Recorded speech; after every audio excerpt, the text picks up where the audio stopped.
بلا آؤٹ ہو گیا، اب صرف تیر اور شیر کا مقابلہ ہوگا، بلاول بھٹو زرداری۔ وہ الیکشن لڑ رہا ہے تاکہ جیل سے بچ جائے، اور میں اس لیے الیکشن لڑ رہا ہوں کہ اب سب کو بچاؤں۔ نصیر آباد میں خطاب ساجد علی اتوار 14 جنوری 2024 16:10۔ بلا آؤٹ ہو گیا، اب صرف تیر اور شیر کا مقابلہ ہوگا، بلاول بھٹو زرداری۔ نصیر آباد 14 جنوری 2024 پاکستان پیپلز پارٹی کے چیئرمین بلاول بھٹو زرداری نے کہا ہے کہ بلا آؤٹ ہو گیا، اب سیاسی میدان میں صرف تیر اور شیر کا مقابلہ ہوگا۔ وہ الیکشن لڑ رہا ہے تاکہ جیل سے بچ جائے، میں اس لیے الیکشن لڑ رہا ہوں تاکہ اب سب کو بچاؤں۔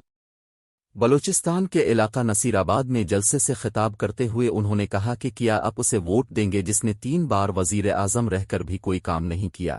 یہ لوگ ڈرتے ہیں کہ ہم عوام میں نکلے تو عوام ہمارے ساتھ کیا کریں گے۔ وہ بزدل شخص ہے، میں اسے اس کے گھر میں گھس کر ماروں گا۔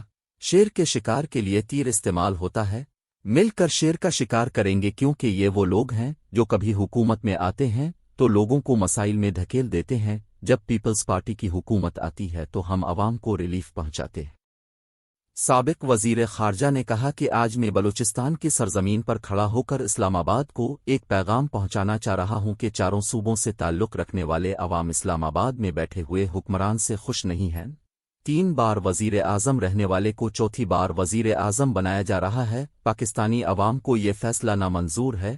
بلوچستان کے عوام اس شخص کو نہیں پہچانتے۔ 3 بار کے وزیر اعظم کو 4تھی بار مسلط کرنے کی کوشش کی جا رہی ہے۔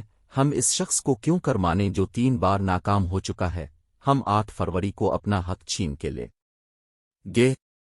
بلاول بھٹو زرداری نے کہا کہ ہم کسی کے سامنے نہیں جھکتے ہیں، عوام اس شخص کو جان اور پہچان چکے ہیں۔ اس شخص کو جب پہلی بار بھی مسلط کیا گیا تھا تو اس وقت بھی اس نے بلوچستان کے عوام کے حقوق پر ڈاکہ ڈالا تھا۔ دوسری بار بھی وہ منتخب نہیں بلکہ مسلط کیا گیا تھا، تب بھی اس نے بلوچستان کے عوام کے حق پر ڈاکہ مارا۔ تیسری بار بھی مسلط کیا تو عوام سے پوچھیں کہ اس نے وعدے وفا کیے۔ 3 بار اس طرح ناکام ہونے والے شخص کو 4تھی بار کیوں مانی؟ انہوں نے کہا کہ پاکستان مشکلات سے 2-4 ہے، دوسری طرف دہشت گرد سر اٹھا رہے ہیں، تیسری طرف خارجہ سطح پر پاکستان کے خلاف سازشیں پک رہی ہیں۔ افغانستان ہو، ایران یا بھارت ہو، ان کے ساتھ ہمارے تعلقات نہیں رہے، جس کا نقصان ہمارے بلوچستان، سندھ اور خیبر پختونخوا کے عوام اٹھا رہے ہیں۔ ہم نے اس جماعت کو 18 ماہ موقع دیا کہ وہ ملک کے حالات ٹھیک کرے۔ وزارت خزانہ نون لیگ کو دی، کیا آپ اس کی کارکردگی سے مطمئن ہیں؟